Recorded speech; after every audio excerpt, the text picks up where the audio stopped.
Let's continue the rest of the topic from proteins. And today we are going to study about simple and conjugated proteins with the examples. Now, in our previous class, we have seen the classification of amino acids, and there we came to know that proteins are formed of amino acids. In other words, amino acids are the building blocks of proteins. And today we will try to understand how the proteins are formed of these amino acids and the classification of proteins. Now, proteins, okay, they are the very important compounds that form the living organism, and these are formed of alpha amino acids. I am sure you can recall what are alpha amino acids. Okay, and these alpha amino acids are linked by the bond called as peptide bond. Okay, the peptide bond. And these proteins that are formed of amino acids are present in our muscle, okay, in our skin, in our hair, our nails. Basically, they are formed of proteins, as you can see here. So, in the muscle bundle, proteins are present. Your hair is formed of protein, okay. The hemoglobin molecule that helps in transport of oxygen and carbon dioxide is also formed of protein, okay, and as well as these, the nails, okay, the horn, the hoofs of animals are also formed of proteins. Now, these proteins, we said that they are formed of amino acids. So, here what you are seeing, these beaded structures are nothing but the amino acids, and as you can see, they are interconnected by a bond called as a peptide bond. We are familiar that each amino acid has a two end. One is amino end, the other one is carboxy end. So, each polypeptide chain, so what you are seeing here is a polypeptide chain. Polypeptide.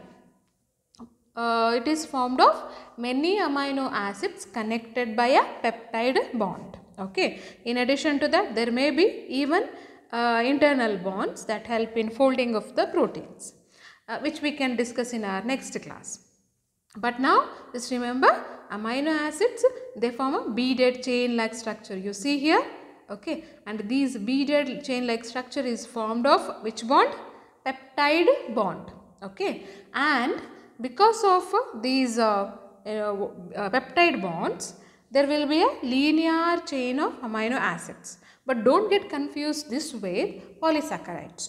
In polysaccharide, there is repetition of sugar units.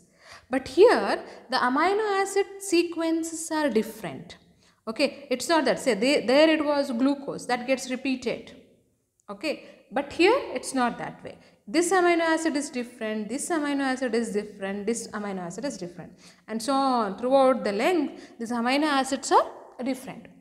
For a particular given protein, the sequence is the same. Okay, so if here is a isoleucine, then there might be a leucine, there might be proline, glutamine, etc. anything. But for a particular type of protein, the sequence is same. But for within the sequence, within the chain, they are not repeats. Okay, they are present in their specific positions, and the position of these amino acid in a polypeptide chain will decide its feature. Okay, it will decide its function. It will decide its structure. Okay, so that's why we have so many diverse proteins in our body. Okay, hope you are having certain idea. So, these beads are nothing but the amino acids, and they are connected by a bond called peptide bond, and the whole structure forms the protein. The specific position of amino acid is very important in forming a particular structure of a protein. Okay. Yeah, now I said that they are formed of a bond called as a peptide bond, isn't it? So, the peptide bond is formed between the carboxy terminal of one amino acid and amino terminal of another amino acid. So, let me just take a pen here so that Yeah, we'll be able to understand it better. You see here, this is one amino acid. Okay, and this is the second amino acid here. Two amino acids are present. Okay, this is the alpha carbon atom and this is the alpha carbon atom of this amino acid. So this is one, this is the second amino acid. Now, where the bond is present? The bond is present here. Okay, it is present here in this position. You see the COOH group and the NH2 group of these two amino acids are involved in bond formation. A molecule of water is eliminated between these two amino acids. That's why it is a peptide bond. So here, just for our better understanding, I am showing it here. C double bond O, OH. This is the carboxy group of this amino acid, and then there is NH, amino group of the second amino acid. What happens here is that a molecule of water H2O is eliminated, it is removed. So now what happens? A bond is formed between those two amino groups, amino acids. So here, you see here, C double bond O and NH. So one water molecule is removed. So now bond is formed between the carbon and the nitrogen. So I am sure you can recall this is a sort of amide linkage. Since it is formed between these two amino acids here in a protein, this bond is called as peptide linkage. Okay, it is called peptide linkage. So this bond is called peptide bond. Okay, so I'll repeat, what is a peptide bond? A peptide bond is a bond present in proteins formed by condensation of molecule of water between two amino acids. If bond is formed between sugar units by condensation of a molecule of water, it is called glycosidic linkage. Similar bond, if it is formed in a protein between amino acids, it is called peptide bond. If the similar bond is formed by a condensation of molecule of water between a carboxylic acid and an alcoholic group, then it is called as ester bond.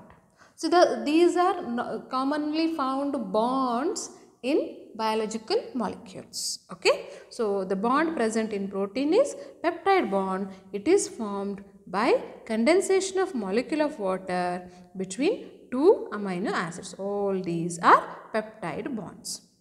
Okay, so a protein is a macromolecule formed of sequences of amino acids linked by a peptide bond.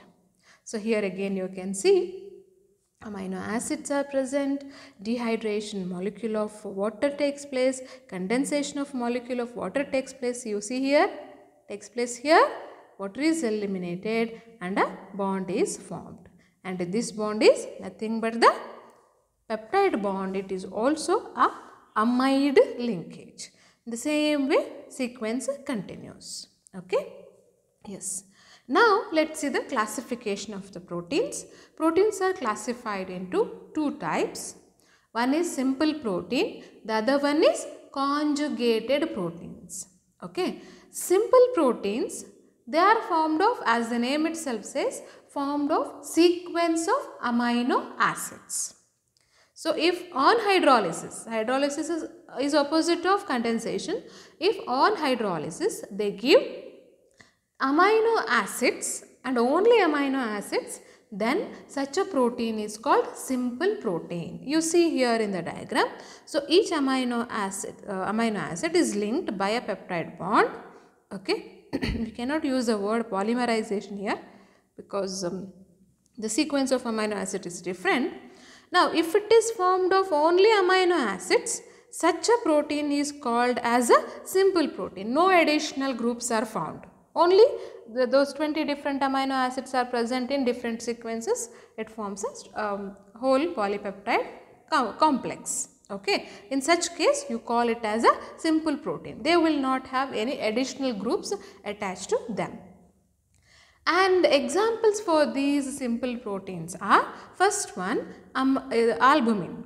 Okay, this albumin, recall, a simple protein is one where it is formed of only amino acid sequences. Okay, that means on hydrolysis also they will give the corresponding amino acids. No other additional group is attached. Now, this albumin, you can just recall where the albumin is present. I am sure you are able to recall now that the egg has albumin, isn't it? The white part of the egg is called albumin, and this albumin is a simple protein. Chemically, it is a simple protein. Okay, and similarly there are also albumin in our blood. That albumin is called serum albumin. Okay, albumin present in the egg is called ovalbumin. The albumin present in the blood is called serum albumin. Okay, so here I can just highlight that serum albumin and ovalbumin is present. Now, this albumin, it is soluble in water. You can just put some water and you can dissolve it. It is soluble in water as well as in dilute acids and alkalis. And what you have observed in case of egg, it will be in the form of liquid, jelly-like liquid, but if you heat, it becomes a solid, isn't it? That solidification is nothing but coagulation. That is called as coagulation. It is a heat coagulation, and this albumin, it undergoes heat coagulation. That's why the white part of the egg will be solid after boiling and it will be liquid before boiling. Okay, this property of the egg is because of the albumin present in it. Okay, and this albumin can also be like precipitated out by salt, high concentration of salt, and the process is called salting out. You might be studying in detail in chemistry. Now there is one more thing. These albumins are deficient in particular amino acid called as glycine. Okay, so glycine amino acid will not be present in the albumin protein what you take. Okay, our source of different amino acid is the food what we take. Albumin has most of the amino acids, but it doesn't have glycine. This you can just remember. Okay, and the examples are serum albumin and ovalbumin. So this diagram what you are seeing here is the sequence of amino acid in albumin. It is a open flexible structure. Why I am showing it? Because you will understand it when you go to the next slide, the globulin. See, albumin and globulin, both are simple proteins formed of amino acids.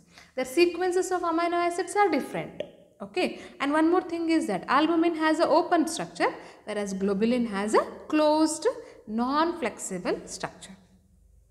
And this globulin is generally insoluble or sparingly soluble in water. You know what is the meaning of sparingly soluble? Some very little portion of it will dissolve in a normal temperature and at room temperature with a normal pressure.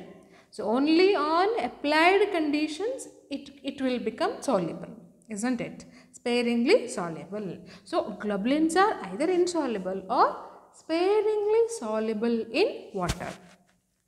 And their solubility can also be increased by adding neutral salts like sodium chloride. So these also, like albumin, can get coagulated by heat, but the temperature will be different anyway. And it is different from albumin because there it was deficient in glycine, here it is deficient in methionine. Please remember this, might be useful for your competitive exams in future. So they are deficient in methionine. Where do you find these globulins? They are present in your blood, serum globulin. Albumin present in the blood is serum albumin. Globulin present in the blood is serum globulin. See, immunoglobulins, they are formed of these simple proteins. But recent studies show that they are not truly simple proteins. They also contain some carbohydrate moiety, but globulin molecules they are. Okay, and then there is a fibrinogen helping in clotting, myosin of the muscle, and globulins of pulses, even in pulses. These are the examples for globulin found in living world. Okay, so this is also a simple protein. That means on hydrolysis it yields only amino acids. Next one, I am very sure you have heard this particular protein called histones. And recall the structure of chromosome. Chromosomes are formed of proteins called as histones, and these histones are basic proteins. Okay, the reason why they are basic in nature, because they contain the amino acid histidine. This histidine, the large amount of histidine present in it, gives basic nature to the histones. Okay, they are soluble in water. You see, they are soluble in water but insoluble in ammonium hydroxide. There is one more thing, they are also not coagulated by heat. Okay, they are not coagulated by heat. They are present in the nucleoproteins like in chromosomes as well as in globin part of the hemoglobin. Okay, so here you can see this is the packing of chromosome. DNA coils around the protein, histone protein. You can just see here. So H1 histone, okay, H2A, H2B, H3, H4 are the histone proteins that forms the nucleosome complexes in chromosomes. DNA will form a coil around those proteins. So here too you are saying the histone protein, okay, and the DNA molecule. Those white and black beaded like appearance is DNA molecule. This blue one, it is the histone protein. Okay, yellow one is histone again, but it is histone 1, H1 histone protein. Okay, so that's about the histone. Next one is the fibrous protein. Again, it is also a simple protein. So they are different from the previous proteins what we have discussed, because these are elongated in nature. Okay, and they are usually present in the form of filaments. That's why the name fibrous, elongated, okay, cylindrical elongated structures they are. And they are very important because they provide a sort of, they form the structural components and they provide a high tensile strength to the part wherever they are present. And the best example for fibrous proteins are the alpha keratin and the collagen that are present, and these are the most abundant fibrous proteins that are found in the living system. First let us see the keratin, alpha keratin. So this alpha keratin is present in your hair, in your nail, the horns of these cows, okay, in the claws as well as in the hooves. Okay, plus it is also present on the outermost layer of your skin. When you are touching, you feel that the surface what is there on the skin, it is slightly rough, and that's what the keratin is formed of. Okay, so the surface of the skin is also formed of keratin. That plays a very important role in body defense to some extent. Okay, these alpha keratin, because they have highly tightly bound structure, they form the strongest biological materials. Okay, and you can just understand how strong it is just imagining the claw used by a tiger and a lion. So it is so strong that the animal is able to tear off the other animal's flesh. It can kill in a one slap. That's because of the strength that is present, the strength of the nail, the claws, which is formed of keratin. Okay, here you can see the cross section, okay, of a hair. I am showing a cross section of hair here, and the hair strands, they are formed of protofilaments, and those protofilaments are formed of alpha helix of keratin. Okay. Clockwise direction, clockwise coiling is called as alpha coiling. So helix is present, this helix is right handed one, so that's why it's called as alpha keratin. Okay, so here again you see the alpha helix of the keratin. Now that's the protein present in your hair, in nail, in horns as well as in the claws, okay, of animals. The next type of fibrous protein is a collagen. Okay, and this collagen, it is the most abundant protein found in mammals. Okay, not in all animals but mammals. And our body, 25 to 35% of it is formed of this particular protein, collagen protein. Okay, and they are generally present in the extracellular space, particularly in the connective tissues. And the structure of this collagen, it is special. See, this is amino acid structure. Okay, let me use this amino acid structure. Since it is formed of only these amino acid sequences, it is a simple protein. But such three chains, they are tightly coiled around each other, forming one collagen molecule. One collagen molecule is formed of three such linear chains of amino acids tightly coiled. Okay, that one collagen molecule. A number of such collagen molecules form a collagen fiber. Okay, so it's very tightly wound, and because of the tight coiling of these amino acid chains or the polypeptide chain, it has a very high tensile strength. This collagen, it is present in your skin, in our tendons and the ligaments. Tendons, you see, these are the structures that's a type of connective tissue which connects muscles to the bone. It binds our muscle bundles to the bone. Okay, and that white portion that is present, it's formed of collagen fibers. And it is also present in the ligaments. Ligament is the connective tissue that connects the bone to bone. It is present in the joints. Okay, bone is connected to another bone by a connective tissue called as ligament. Muscle is connected to bone by a connective tissue called tendon. Okay, so both these are formed of collagen fibers. There are different types of collagen fibers, white fibers and the yellow fibers, depending upon whether it's a white fiber or a yellow fiber. The tensile strength and their elasticity will vary. Okay, so that's about the collagen. So here you can see there are two fibrous proteins. Okay, tendon.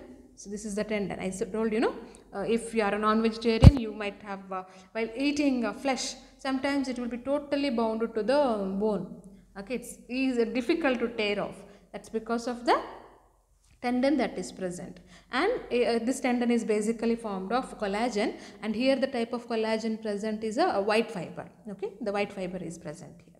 And this is the alpha keratin. Okay, the hair strand, the larger, this one is a hair strand actually, your hair, one single hair, and it is formed of all these structures.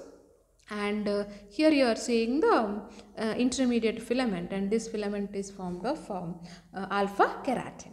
Okay, so that's about the fibrous proteins, and that's about the simple proteins. So simple proteins are formed of amino acid sequences, and on hydrolysis they yield amino acids. Next one is conjugated or compound proteins. These conjugated or compound proteins, as the name itself says, they are combined with something else. They are proteins, but in addition to protein group, they also have a additional group. So protein plus additional group will give you a conjugated protein. Okay, and that non-protein part that is present is called as prosthetic group. Okay, it's called prosthetic group. So what is a prosthetic group? A prosthetic group is a non-protein part of conjugated protein. Okay, that means on hydrolysis, when you hydrolyze it by using different enzymes, these conjugated proteins are going to give you some amino acids, okay, plus they will also give you additional groups. These additional groups can be anything. They can be metals, they can be metal ions, they can be carbohydrate molecules, they can be lipid molecules, they can be some inorganic substances that give color, even color. Okay, so there are different categories of prosthetic groups. So a conjugated protein is simple protein plus prosthetic group. Okay, so now there are different types of conjugated proteins. Depending upon what is its conjugate in a protein, we have different classes of conjugated proteins. The first one, nucleoproteins.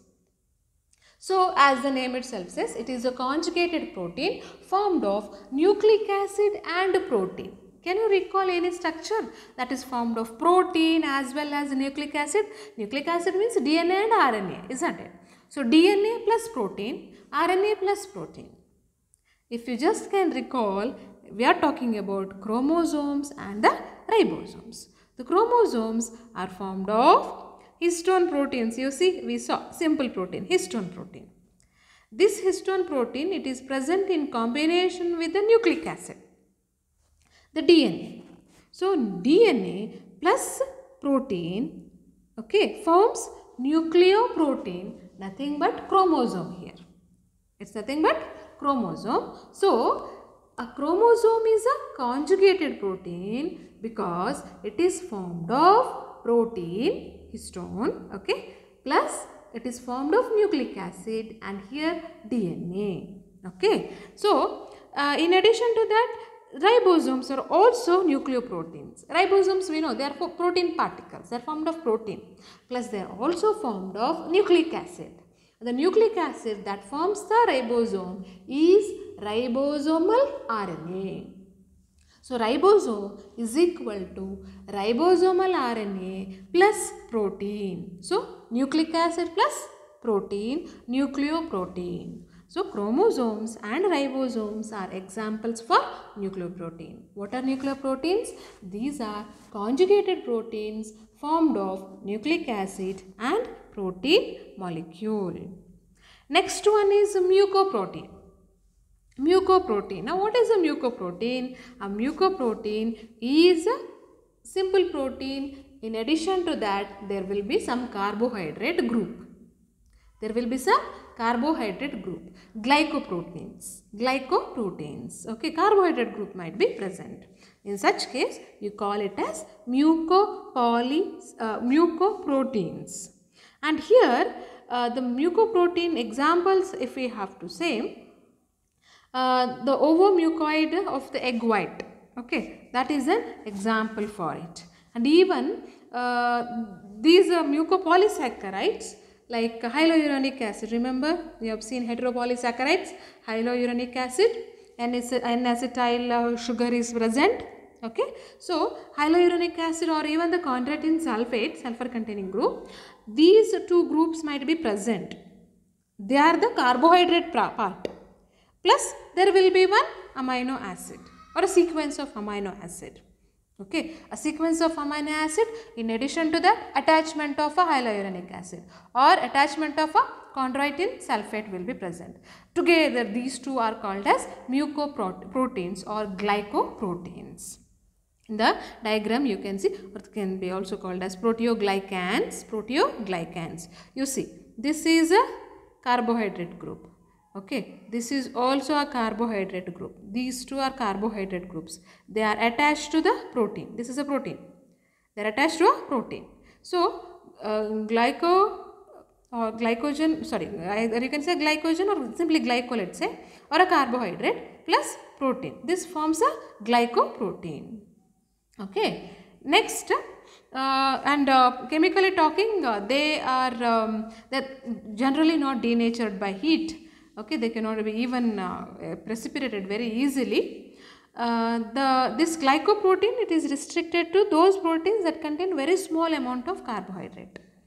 If they contain large amount of carbohydrate, you call it as mucoproteins. Okay, mucin, no? That slimy structure that will be present in the connective tissues, mucin, that is formed of a mucopolysaccharide. Okay, so if it is present in a very small amount, then it is called as a glycoprotein.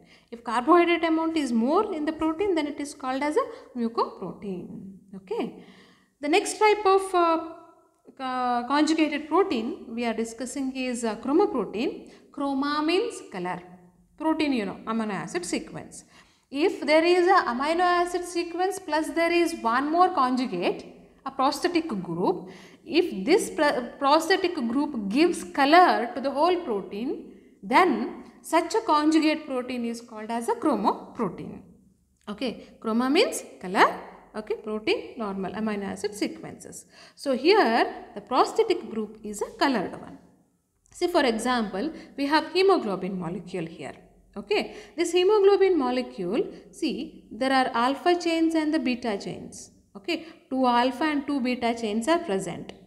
These are the protein parts of hemoglobin. In addition to that, you also see, okay, here there are some discs which you can see. Those discs are nothing but a molecule called as heme. Okay, heme is iron containing compound.